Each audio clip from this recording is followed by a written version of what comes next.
پھر ایک دماغ میں آتا ہے کہ جب آپ انٹرنیٹ اور چیزیں دیکھیں گے تو اس دن کے خلاف بعض فتاوے اس طرح سے نقل کیے جاتے ہیں جس سے لگتا ہے کہ یہ دن بالکل ان اوتھینٹک ہے, نہیں منانا چاہیے. تاثر یہ نکلتا ہے اس سے. ہو سکتا ہے کہ بہت سے لوگ اس انداز سے نہ بھی بناتے ہوں بلکہ علمی ڈسکشن کے طور پر اس کو کرنا چاہتے ہوں, لیکن بہرحال عمومی تاثر اس سے یہی نکلتا ہے کہ اس طرح سے فتاوے کوٹ کیے جاتے ہیں. اچھا اب دیکھیے ان فتاووں کے اندر اگر سوال دیکھیں کہ دیکھیے اتنے سارے مراجع سے یہ سوال پوچھا گیا, آیت اللہ سید علی خامنئی سے, ناصر مکارم سے, فاضل لنکرانی سے, آیت اللہ عراقی سے, صافی گل پائگانی سے. کیا سوال دیکھیے, سوال دیکھیے. بعض لوگ عالم و غیر عالم اس بات کے معتقد ہیں کہ 9 ربیع الاول سے جو کہ عید زہرہ سے منسوب ہے, 11 ربیع الاول تک انسان جو چاہے انجام دے, وہ کام شرعن ناجائز ہو تب بھی گناہ شمار نہیں ہوگا اور فرشتے اسے نہیں لکھیں گے. برائے مہربانی اس کا حکم بیان فرمائی. اب آپ خود بتائیے کہ سارے مراجع کی دنیا کے 1000 مراجع کے پاس بھی بھیج دیں گے تو جواب وہی آئے گا جو نیچے لکھا ہوا ہے کہ شریعت کی حرام کی ہوئی چیزیں ہر جگہ, ہر موقع اور ہر وقت کے لحاظ سے مخصوص نہیں ہے, کیونکہ کسی دن مخصوص دن کی مناسبت سے بھی وہ حلال نہیں ہوں گی, بلکہ ایسے محرمات ہر جگہ اور ہر وقت حرام ہیں. اور جو لوگ بعض ایام میں ان کو حلال کی نسبت دیتے ہیں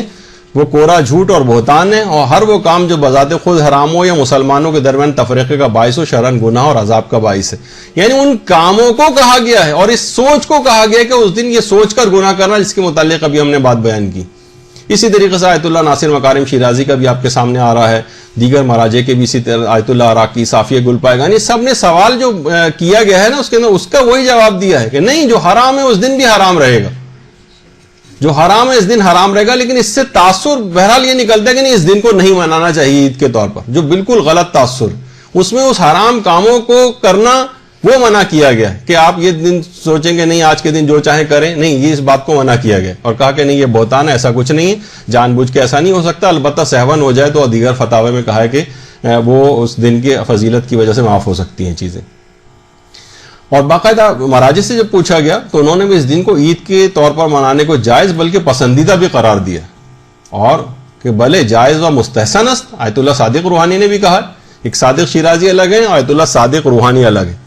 بشرط عدم ارتکاب محرمی. بس یہ کہ حرام کام کوئی نہیں ہونا چاہیے. وہ تو ہر اس خوشی کے موقع پر علماء یہی کہتے ہیں, کیونکہ اس میں بہت سارے لوگ کچھ ایسے کام بھی کرنے لگتے ہیں. ایران کے اندر بھی بعض اوقات ایسا ہوتا ہے, کچھ افراد, سارے تو نہیں, ہر جگہ پہ نہیں, ان کو روکا جائے گا کہ مثلا وہ نہ گانے اور موسیقی بھی اور ڈانس بھی اور اس طرح کی چیزیں شروع کر دیتے ہیں, لیکن وہ تو ہر خوشی کے موقع سے ہی منسوب ہے کہ یہ سب ان مناسبتوں سے لوگ اس قسم کے ارتکاب کرتے ہیں گناہوں کا, تو ان کو روکا جائے گا, نہ کہ ہم اس دن کو ہی منانا بند کر دیں کیونکہ اس میں یہ فلاں گناہ ہوتے ہیں لہٰذا مناسب نہیں ہے کہ اس دن منایا جائے اور اس کو آہستہ آہستہ ترک کر دیں. نہیں, ہم ان غیر شرعی باتوں کو منع کریں گے. تو اسی طرح سے آیت اللہ گورگانی, ان کا بھی فتویٰ یہی کہ بہرحال کہ یہ اس دن خوشی منانا, یعنی کافی اس میں سفارش کی گئی ہے کہ یہ 9 ربیع الاول کے دن خوشی کا دن ہے. تو بس یہ ہے کہ اس میں جو دیکھیے اسی طرح آیت اللہ صافی گل پائگانی نے بھی, انہوں نے تو بلکہ باقاعدہ اس کا برنامہ بھی دیا ہے کہ اس دن کو کیسے منانا چاہیے, کہ اس دن فضائل کا ذکر کرنا چاہیے, مناقب اہل بیت بیان ہونے چاہیے, معارف اور تعلیمات اور ہدایت کا جو بیان ہے وہ اس دوران ہونا چاہیے, اور ان ہمارے جو یہ ہستیاں ہیں ان کی حقانیت کے دلائل پیش کیے جائیں, اور دشمنان جو اہل بیت ہیں اخبار و احادیث اور تاریخ صحیحہ سے ان کے اوپر اعتراض کیا جائے, یعنی جس کو ہم یوم تبرہ اسی لحاظ سے کہتے ہیں کہ ہم ان کے نقائص لیکن علمی طور پر, نہ کہ کسی فرقہ فساد کے لیے. تو علماء نے اس بات کو اس لحاظ سے باقاعدہ لکھا ہے. یہی وجہ ہے کہ جو جتنے بھی فتاوے پیش کیے جاتے ہیں, چاہے رہبر معظم کے ہوں, آیت اللہ بہجت کے ہوں, کہ اس انداز سے بہت سے لوگ کسی شخصیت کا مثلا پیٹ پھاڑنے والا واقعہ, کچھ دشمنان کے نام مثلا جانوروں کے اوپر لکھ کر اس کو مارنے کا واقعہ, اس طرح کی کچھ فساد انگیز باتیں کہ جس سے معاشرے کے اندر ایک خلفشار برپا ہو جائے اور تفرقہ پیدا ہو جائے, کتنا زیادہ پھونک کے قدم رکھنے کی ضرورت ہے, اور اس کے اندر اس قسم کی باتیں کر کے کہ مومنین کی جان اس سے جائے, لوگ خطرے میں آ جائیں, مسلمانوں میں انتشار پھیلے, اس کو سب نے یقیناً منع کیا ہے, اور یہ کام ہرگز نہیں کرنے چاہیے.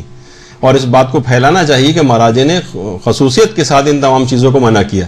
ورنہ محافل منعقد کرنا, تقاریر کرنا, فضائل کی باتیں بیان کرنا, معارف کی باتیں بیان کرنا, اس کو کسی مجتہد نے آج تک منع نہیں کیا. سب نے بلکہ اس کی تاکید ہی کی ہے کہ اس دن کو خوشی کے طور پر منایا جائے. لیکن کچھ اس قسم کی باتوں کے فتاوے لے کر اور لوگوں کو ڈسکریج کیا جائے کہ اس دن وہ خوشی کے دن کے طور پر اس کو نہ منائیں, تو اس کو ہم یہی شبہ ہوتا ہے بعض اوقات کہ کچھ دشمنان اہل بیت کے سلسلے میں کہیں دلوں میں کوئی نرم گوشہ تو موجود نہیں، یعنی یہ شبہ تو پھر پیدا ہوگا کہ تمام چیزوں کو نظر انداز کر کے اور کچھ مخصوص باتوں کو پروجیکٹ کر کے اس دن کو اگر ہم یہ کہیں کہ اس دن کو نہ منایا جائے کیونکہ اس میں فلاں فلاں چیز ہوتی ہے تو لگتا ایسا ہے پھر. تو کہ دیکھیے کتنی، جیسے بھی اس سے پہلے ہم بات کر رہے تھے کہ شادی کی تقریب ہوتی ہے، کہ ہم یہ تو نہیں کہیں گے شادی کی تقریب، جیسے ایک دفعہ ہم نے پہلے بھی کہا تھا کہ اس کو شب گناہ کبیرہ قرار دینا چاہیے.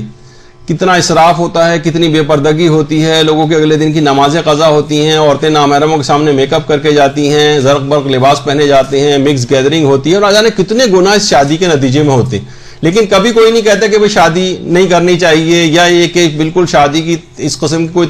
تقریب منعقد ہی نہیں کرنی چاہیے، کہیں بس جاؤ مثلا کسی بھی قاضی کے پاس بیٹھ کے، کسی مولوی صاحب کے پاس بیٹھ کے نکاح پڑھا کے آ جاؤ. نہیں، یہ کہا جائے گا شادی کی تقریب منعقد کریں لیکن اس کے اندر کوئی خلاف شریعت بات نہ ہو، اس کا پروپیگنڈا کرنا چاہیے، اس کے خلاف بات کرنی چاہیے، لوگوں کو اس کی طرف راغب کرنا چاہیے کہ اسلامی ماحول کے اندر شادیاں کریں، لیکن خود تقریب ہی منعقد نہ کریں. یہ کانسیپٹ اس سلسلے میں غلط ہے. تو جہاں تک تاریخی اختلافات کا تعلق ہے تو دیکھیے کتنی تاریخ کے اندر اختلافات پہلے سے موجود ہیں، لیکن ان اختلافات تاریخ کی بنیاد پر آپ دنوں کو منانا ترک نہیں کرتے. جیسے یہ بھی 12 اور 17 کے اندر ایک اختلاف ہے.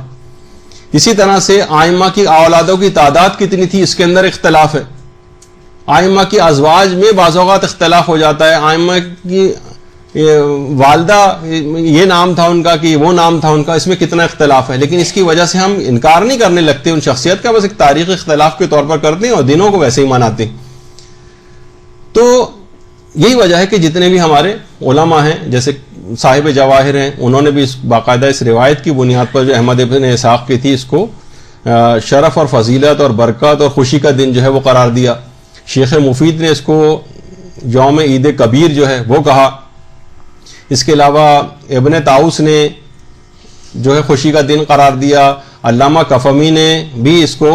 کہا کہ باقاعدہ اس دن انفاق کیا جائے مومنین کے اوپر اور اپنے اہل و عیال پر توسیع کیا جائے، یعنی اس دن ان کو رزق اور مختلف چیزوں میں وسعت دی جائے، خوشبو لگائی جائے، نئے لباس پہنے جائیں، شکر کیا جائے، عبادت کی جائے، یعنی باقاعدہ اس کا پروگرام بھی دیا. یعنی کہ اس دن کو نہ منائیں بلکہ یہ کام کریں اس دن.